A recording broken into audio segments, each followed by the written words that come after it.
बार बार पूछते हैं लोग, हमें बार बार पूछते हैं लोग, कहाँ खोजे परमात्मा को। पूछते हैं कि जो भीतर ही छिपा है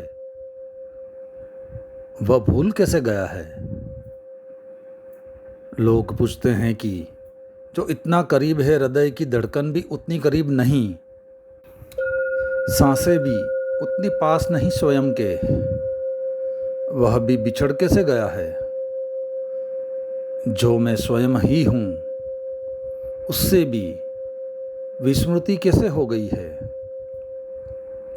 और लोगों का पूछना भी तर्क युक्त मालूम पड़ता है। प्रतीत होता है वे जो पूछते हैं बिल्कुल ठीक ही पूछते हैं, और लगता है कि होना नहीं चाहिए था ऐसा। जो मेरे भीतर ही छिपा है उसे ही मैं नहीं जान पाऊँ, जो कि मैं हूँ वह भी अपरिचित रह जाता है। तो फिर परिचय किससे होगा, पहचान किससे होगी, ज्ञान किसका होगा। जब पास ही छूट जाता है हाथ से तो दूर को हम कैसे पा सकेंगे। और ऐसा नहीं कि वह आज पास हो गया है, वह सदा से ही पास है, अनंत अनंत काल से पास है। उससे क्षण भर को भी हमारा छूटना और दूर होना नहीं हुआ है। हम जहाँ भागे वह भी हमारे साथ भागता है, हम जहाँ जाए वह भी हमारे साथ जाता है। नरकों में भी वह हमारे साथ ही यात्रा करता है और स्वर्गों में भी हमारे साथ यात्रा करता है। पाप में भी वह हमारे साथ उतना ही खड़ा होता है जितना कि पुण्य में। यह कहना भी ठीक नहीं कि साथ खड़ा होता है, क्योंकि जो हमारे साथ होता है उससे भी थोड़ी दूरी होती है। हमारा होना और उसका होना एक ही बात है। अगर यह सच है तो इस जगत में बड़ा चमत्कार हो गया कि हम अपने को ही खो बैठे हैं, जो बिल्कुल असंभव मालूम पड़ता है। अपने को कैसे खोया जा सकता है। अपनी छाया तक को खोना भी मुश्किल है। हम अपनी आत्मा को खो बैठे हैं, ये कैसे हो सकता है। पर यह हुआ है।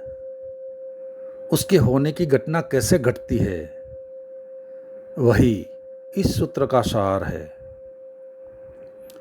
इस सूत्र में प्रवेश करने के पहले इसके बुनियादी आधार समझ लें। आँख की एक सीमा है, एक परिधि है। उससे ज़्यादा दूर हो तो आँख नहीं देख पाती, उससे ज़्यादा पास हो तो भी आँख नहीं देख पाती। आँख के देखने का एक सीमित विस्तार है। किसी चीज़ को आँख के बहुत पास ले आएं, फिर आँख नहीं देख पाएगी। यदि बहुत दूर ले जाए तो भी आँख नहीं देख पाएगी।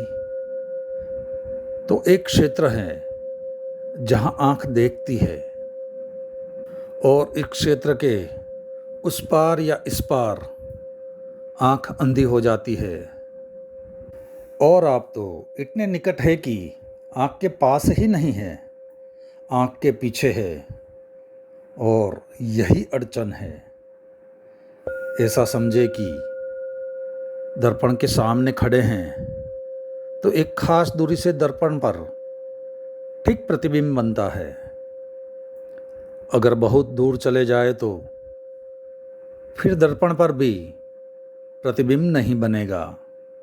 बहुत पास आ जाएं कि आँख को दर्पण से ही लगा ले तो प्रतिबिंब दिखाई नहीं पड़ेगा। लेकिन यहाँ मामला ऐसा है कि आप दर्पण के पीछे खड़े हैं इसीलिए दर्पण पर प्रतिबिंब बनने का कोई उपाय ही नहीं है। आँख आगे हैं, आप पीछे हैं।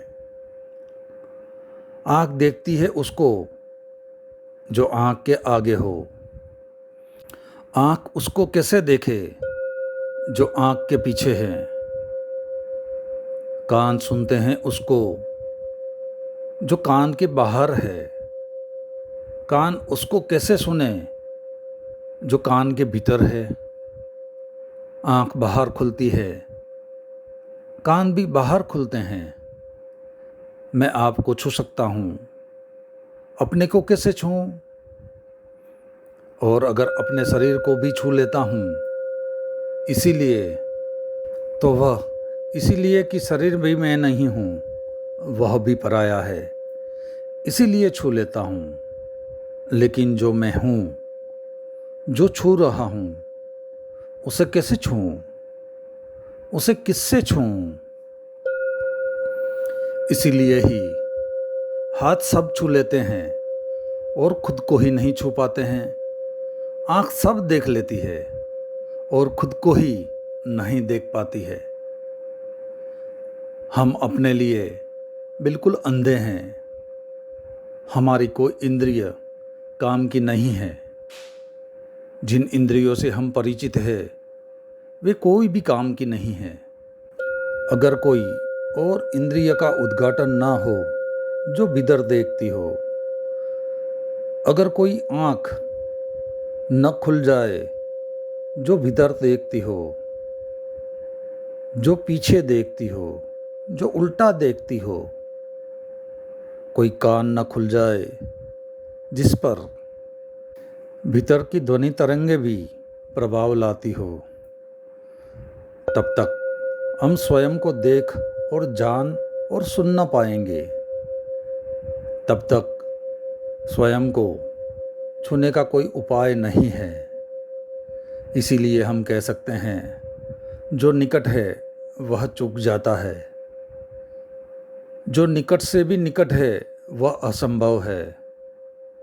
इसीलिए मछली सागर को कभी नहीं जान पाती। बस इतना ही, बाकी अगले अध्याय में।